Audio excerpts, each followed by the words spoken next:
Assalamualaikum warahmatullahi wabarakatuh. Selamat pagi, salam sejahtera buat kita semua.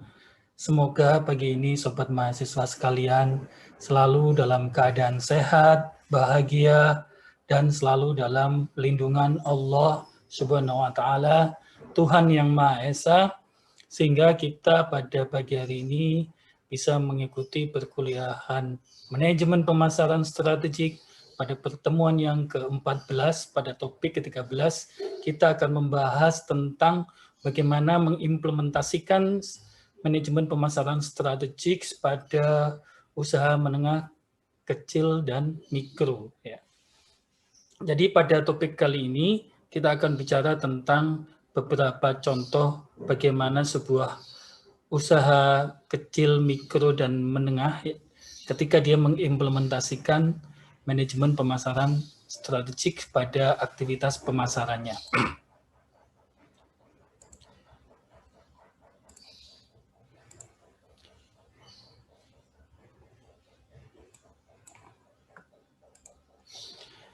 Ketika kita mengimplementasikan strategi pemasaran pada usaha mikro, kecil, dan menengah, itu biasanya ada beberapa aspek ya di dalam implementasi strategi pemasaran. Jadi yang pertama kita harus menetapkan dulu apa yang menjadi diferensiasi daripada usaha mikro, kecil, dan menengah tersebut. Di mana diferensiasi ini bisa kita ambil dari diferensiasi terhadap produk, kemudian terhadap layanan, kemudian terhadap orang-orang yang ada di dalam usaha kecil menengah tersebut, dan juga image ya. Image ini bisa dalam bentuk kemasan, gambar, dan lain-lain. Juga image ini bisa dalam bentuk sebagaimana brand daripada usaha kecil dan menengah tersebut. Tapi pada usaha kecil dan menengah, fokus kita nanti kita akan bicara tentang bagaimana menciptakan diferensiasi terhadap produk dan layanan. Kemudian pada tahap selanjutnya setelah kita menentukan diferensiasi produk dan layanan, maka kita akan menentukan bagaimana strategi bauran pemasarannya, di mana di sini kita akan menentukan bagaimana strategi produknya, bagaimana strategi price atau harganya, bagaimana strategi place tempat atau distribusinya, dan bagaimana strategi daripada promosinya. Setelah itu, kita menentukan bagaimana strategi penjualan, dalam hal ini lebih spesifik bagaimana kita supaya untuk menghasilkan sebuah closing penjualan, maka kita akan menentukan bagaimana fitur sellingnya, bagaimana benefit sellingnya, dan bagaimana solution sellingnya. Pada menciptakan diferensiasi di sisi produk, maka kita bicara tentang bagaimana meningkatkan diferensiasi terhadap kualitas produk dan jasa. Ya, jasa di sini yang dimaksudkan adalah layanan daripada UMKM. Apa yang bisa dilakukan? Yang pertama adalah kita bisa meningkatkan kemampuan usaha kecil dan menengah dalam meningkatkan kualitas produknya berbasis ilmu pengetahuan dan teknologi. Di mana kita tahu sekarang sudah banyak beberapa cara bagaimana membuat istilahnya membuat display, membuat layout, production untuk menciptakan efisiensi dan meningkatkan kontrol daripada sebuah produk sehingga kualitas daripada sebuah produk itu bisa terjaga. Kemudian yang kedua, dalam rangka untuk pengembangan desain kemasan, desain website, dan lain-lain, itu biasanya bisa menggunakan metode Corel Draw. Di sini adalah sebuah aplikasi komputer dalam bentuk 2 dimensi maupun gambar 3 dimensi sebagai visualisasi daripada sebuah rancangan produk dan juga bisa dijadikan sebagai sebuah display produk di e-commerce-nya dalam bentuk website, leaflet, dan lain-lain. Kemudian yang ketiga adalah di dalam pemasaran yang paling mendasar ya, kita sekarang menghadapi revolusi industri 4.0, maka meningkatkan kepuasan pelanggan itu adalah sesuatu yang sulit, khususnya pada caranya kita mengidentifikasikan keinginan dan kebutuhan daripada konsumen yang begitu cepat berubah, karena adanya sebuah penyebaran informasi yang cepat, yang itu merubah perilaku dan karakteristik daripada pemilihan konsumen. Untuk itu, beberapa penelitian juga menunjukkan bahwa kualitas layanan online itu berpengaruh positif dan signifikan terhadap kepuasan pelanggan. Penelitian ini dilakukan oleh Sosa dan Voss tahun 2009 dan juga Ho dan Lin tahun 2010. Untuk itu, UMKM harus memperhatikan aspek bagaimana menciptakan sebuah kualitas layanan pada sisi internet, marketing dalam bentuk online tersebut, sehingga nanti bisa menciptakan sebuah kepuasan pelanggan. Di samping itu pula ada sebuah pergeseran bahwa e-worm, jadi kalau kita tahu bahwa usaha kecil dan menengah itu daya kekuatannya terletak kepada personal marketingnya dalam bentuk word of mouth ya.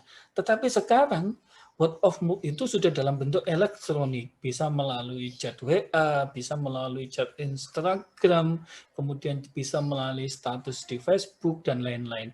Ini hasil penelitian menunjukkan bahwa e-worm tersebut sekarang itu sudah memiliki sebuah pengaruh yang efektif ya terhadap peningkatan sebuah citra, di mana ketika perusahaan atau UMKM memiliki citra yang bagus, maka penggunaan e-worm tersebut akan meningkatkan jumlah pelanggannya dan menciptakan kepuasan pelanggan. Sehingga dengan menggunakan e-worm tersebut juga perusahaan harus menjadikan itu sebagai dasar untuk melakukan sebuah penyelesaian terhadap keluhan pelanggan secara cepat ya melalui internet marketing ini.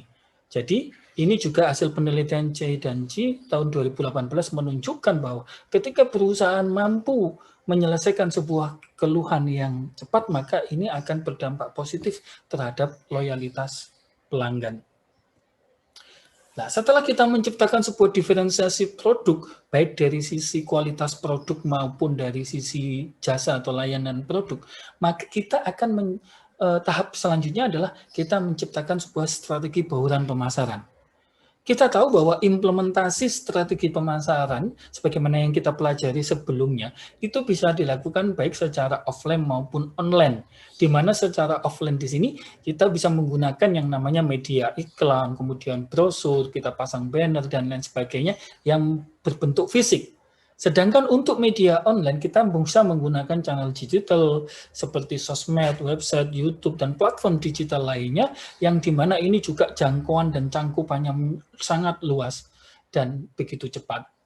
Nah, untuk itu, ketika kita menentukan sebuah strategi bauran pemasaran, maka kita tidak akan pernah lepas dari strategi 4P, di mana 4P di sini pertama adalah strategi produk.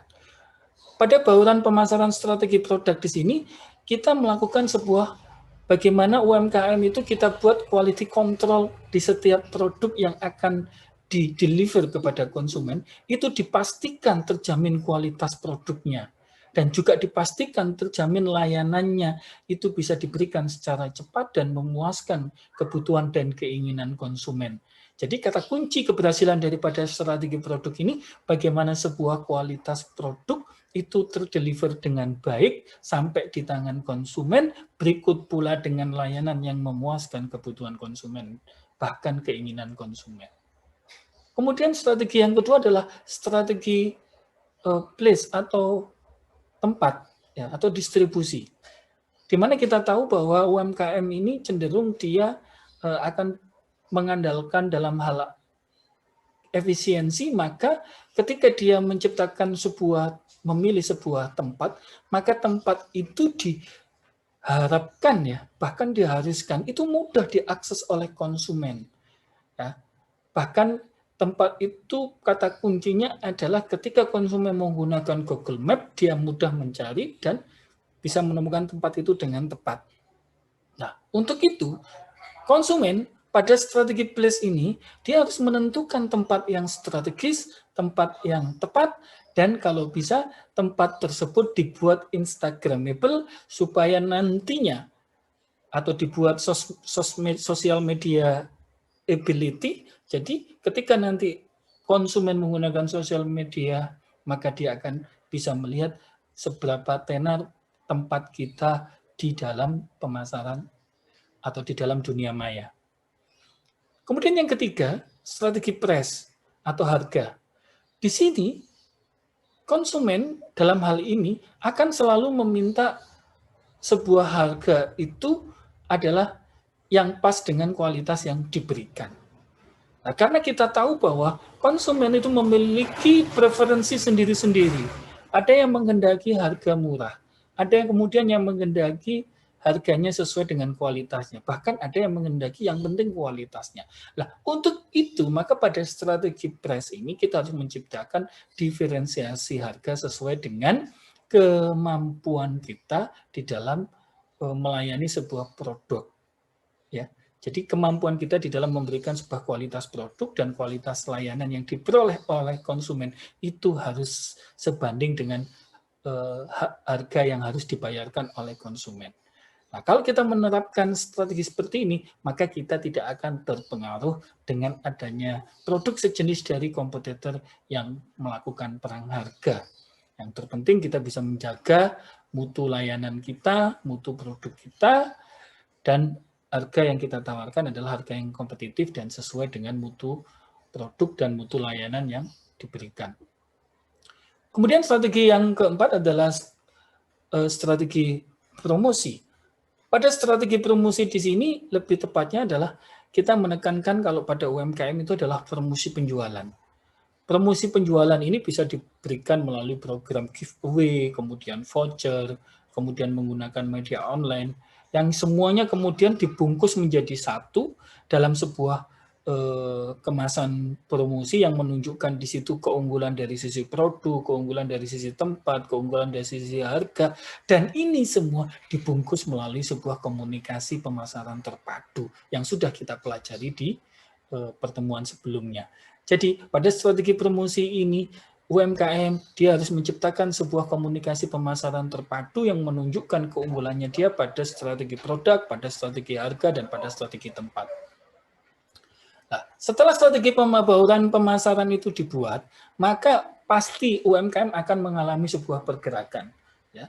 Dari UMKM yang bersifat konvensional kemudian menjadi UMKM yang lebih mandiri. Ini sebagaimana satu contoh bahwa ketika sebuah UMKM toko perdagangan dia tidak menggunakan istilahnya dia tidak menggunakan di sini fasilitasi media online, maka sampai penjaganya ini nunggu sampai ngantuk-ngantuk nggak ada yang beli, ya kan?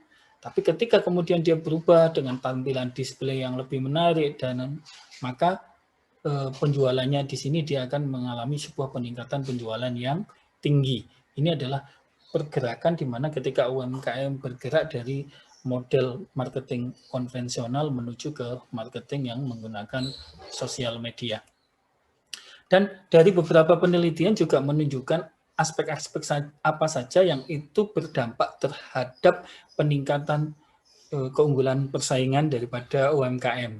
Kalau dari sisi kondisi lingkungan internal, maka yang berdampak itu adalah kualitas dari harga produk, ya kan, kemudian jumlah konsumen, juga biaya produksi.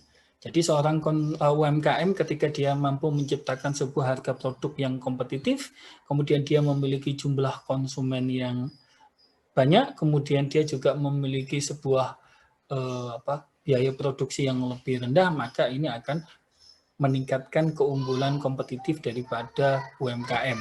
Kemudian yang kedua, kalau secara eksternal, kondisi persaingan atau sustainability kompetitif daripada UMKM itu dipengaruhi oleh yang pertama adalah jumlah pesaing, kemudian harga pesaing, kemudian juga bagaimana kondisi lokasi antar persaingan. Jadi kalau semakin ketat lokasi persaingan, maka itu akan menyebabkan tingkat persaingan yang lebih tinggi dan itu akan mengurangi daya saing daripada UMKM. Untuk itu makanya penting pemerintah itu menjaga keberadaan UMKM dalam hal ini toko perdagangan itu dari serangan-serangan toko-toko modern seperti Alfamart, Indomart, supaya apa? Ketika dia dijaga aturan mainnya, dijaga jaraknya, maka itu akan bisa tetap mempertahankan daya saing daripada UMKM yang ada. Kemudian kalau kita bicara tentang lingkungan eksternal dari sisi yang tidak berdampak secara langsung, tapi tidak langsung, yaitu kondisi market share. Ketika pertumbuhan pasar itu tinggi, maka tingkat persaingannya juga cukup tinggi, di mana market share ini penting juga. Yang kemudian yang kedua adalah tingkat pendapatan per kapita. Jadi kalau tingkat pendapatan per kapita masyarakat itu semakin kecil, maka juga tingkat persaingan akan semakin tinggi. Kemudian area inflasi dan pajak. Ketika UMKM itu berada pada lingkungan yang tingkat inflasinya tinggi dan tingkat pajaknya tinggi, maka juga daya saing UMKM itu juga tidak akan bisa dapat menciptakan sebuah daya saing yang tinggi. Jadi setelah itu kemudian kita membuat yang namanya strategi penjualan. Ketika strategi bauran pemasaran sudah dilakukan dengan baik sebagaimana yang sudah dijelaskan tadi, maka tahap yang ketiga adalah bagaimana kita menciptakan sebuah strategi penjualan. Di mana selling di sini adalah merupakan sebuah hubungan jangka panjang dengan pelanggan melalui sebuah produk dan jasa perusahaan. Jadi keberadaan produk dan jasa UMKM di sini itu adalah merupakan sebuah taktik dari sebuah UMKM untuk mampu menciptakan sebuah integrasi antara perusahaan dalam hal ini UMKM dengan pelanggan. Dan relasi keduanya inilah yang akan menghasilkan yang namanya sebuah tahapan selling, penjualan. Ini menurut Hermawan Kertajaya pada tahun 2006. Sehingga berdasarkan konsep tersebut, maka selling tersebut ada 3 tingkatan. Jadi tingkatan yang pertama adalah penjualan fitur atau yang dinamakan dengan fitur selling. Di mana di sini kita menonjolkan fitur-fitur yang dimiliki oleh produk daripada UMKM. Contoh misalkan topping pada sebuah kopi pada layanan sebuah kafe. Ketika misalnya kita mampu menciptakan sebuah topping yang unik, yang berbeda dengan yang lain, maka itu juga akan menjadi salah satu fitur selling dalam sebuah penjualan produk UMKM. Ya. Di sini fitur selling pada usaha perdagangan juga bisa ditunjukkan dengan cara misalnya menciptakan sebuah pengaturan display produk-produk yang dijual. Jika displaynya menarik, mudah, indah, nyaman, maka itu juga akan bisa menjadi suatu fitur selling. Di mana juga ketika misalnya UMKM juga menempatkan SPG, ya di situ juga ketika niaganya itu dia bisa melayani dengan baik, menjelaskan fitur-fitur daripada sebuah produk, itu juga bisa menjadi salah satu daripada fitur selling. Kemudian tingkatan yang kedua, setelah sebuah UMKM itu dia berhasil menciptakan fitur selling, maka yang kedua adalah dia akan meningkat dari fitur selling menuju kepada benefit selling. Di sini kita tidak lagi menjelaskan tentang bagaimana fitur-fitur yang ada di dalam produk UMKM, tapi kita menjelaskan, menekankan aspek manfaat daripada sebuah produk yang dijual oleh UMKM. Di mana aspek manfaat ini biasanya ditunjukkan bahwa sebuah produk itu memiliki keunggulan pada multi segmen. Jadi contohnya segmen keluarga. Salah satu contoh misalkan, kalau misalkan yang paling mudah adalah otomotif, ketika sebuah mobil itu juga bisa dipakai bisnis, pakai niaga, pakai keluarga, maka dia sesungguhnya memiliki sebuah benefit selling. Ya kan? Demikian pula juga UMKM ya. Ketika misalkan UMKM itu dia memberikan toko tempatnya dia jualan di situ tuh juga bisa ada tempat untuk bermain anak-anak dan misalnya ada jual produk-produk tidak hanya produknya untuk ibu-ibu tapi juga jual produknya bapak-bapak, maka berarti toko retail tersebut dia menggunakan benefit selling pada penempatan tokonya. Kemudian yang terakhir adalah ketika sudah pada benefit selling, maka tahap yang ketiga adalah kita masuk pada solution selling. Di mana di sini UMKM telah bergerak, dia tidak hanya menciptakan sebuah fitur selling, dia tidak hanya menciptakan sebuah benefit selling, tapi dia telah memberikan sebuah solusi bagi para pelanggannya, di mana ini bisa menciptakan, menumbuhkan loyalitas dan dukungan pelanggan. Salah satunya adalah di sini bisa diciptakan misalkan bagi konsumen yang pelanggan yang misalnya belum gajian diberikan tempo untuk melakukan pembayaran oleh UMKM, ini juga menjadi salah satu bentuk contoh solution selling pada penjualan produk UMKM. Jadi ini para mahasiswa sekalian yang bisa saya jelaskan pada pertemuan ke-14. Nanti tugasnya silakan lihat di Elina. Tetap semangat, jaga kesehatan, semangat pagi, dan tetap berprestasi. Wassalamualaikum warahmatullahi wabarakatuh.